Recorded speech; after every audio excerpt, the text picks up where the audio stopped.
Last year we moved to Long Beach for my work. Specifically the Bluff Park neighborhood.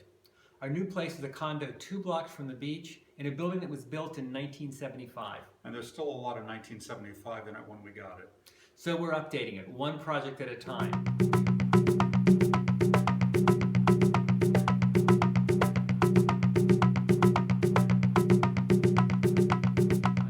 But there's still a lot more to do. So keep watching The Bears in the Bluff.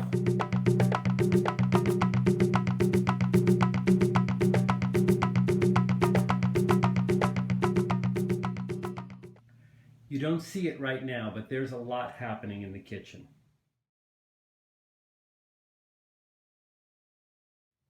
In the last 2 weeks, we got the final plans from the architects. We've arranged for the contractor, got their quote. We've bought our cabinets and our appliances. And I got a new job, which will be starting next week. And I had a minor traffic accident. And we went to the Gay Square Dance Convention in Toronto. So yeah, that's why you probably haven't seen me on social media in a while.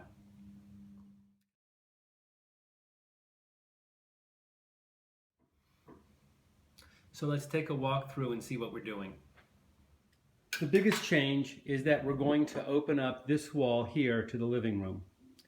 We will have a bar that's at a little bit higher than the kitchen counter height. And so we'll have 2 stools in front of here. We're not going to touch this wall or the sliding door. Looking at it from the inside, this pantry, these cabinets will go away. This is where the opening will be to the living room. So we'll have a counter here. We will swap the dishwasher and the sink so that the sink looks out into the living room. From about here, we're going to push this wall back so that we can put the refrigerator in here recessed. That way we can have a full-size refrigerator, but it will look counter depth. Turning to this wall, we're going to have a pantry where the refrigerator is now. Next to the pantry, we'll have a built-in wall oven. Now, we've never had a built-in wall oven before, and we've wanted to see what it's like, so this is our chance to do it. We'll have a short counter, and then we'll have an electric induction cooktop. Now, some of you have seen previous episodes, and you know that we have a gas fireplace, and you're probably wondering, why don't we put in a gas range? Well, the simple answer is we can't. The gas line feeding the condo, specifically feeding the fireplace, is too small to be able to run a range. Second off, it's not separately metered. The HOA provides gas for the fireplaces, but we're not allowed to use it for any other purpose. Now, why induction, do you ask? There's actually 2 reasons for it. Number one, induction is cheaper to run than these traditional resistance coils. And number 2, induction acts a lot like gas. When you turn the heat off, the heat is off. It's not like these where they have to cool down. It immediately turns the heat off. So it's kind of giving us the benefits of gas without actually being able to have gas.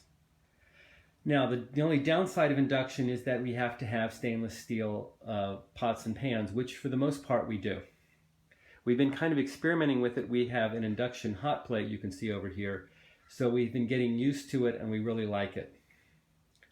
Continuing on past the cooktop, we will have counter and cabinets, and then we'll have a tall cabinet over here by the window that's stepped back a little bit so that it steps back to the size of the wall where the window is.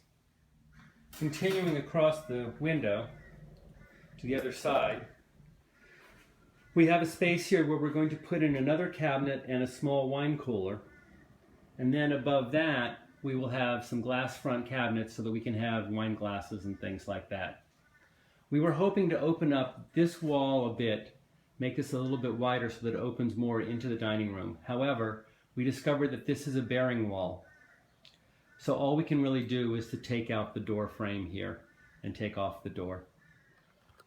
On this side, we're going to be taking out the wet bar.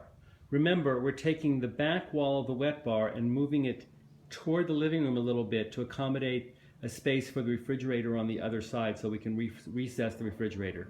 That's going to leave us with a space here that we can put in glass shelves. We're going to be using a contractor for a little bit more of this work, a lot more of this work, than we have in the past. And there's several reasons for this. First off, there's a lot of plumbing and electrical that's well beyond our abilities, so we want to make sure that that's all done right. Second off, there's a calendar factor.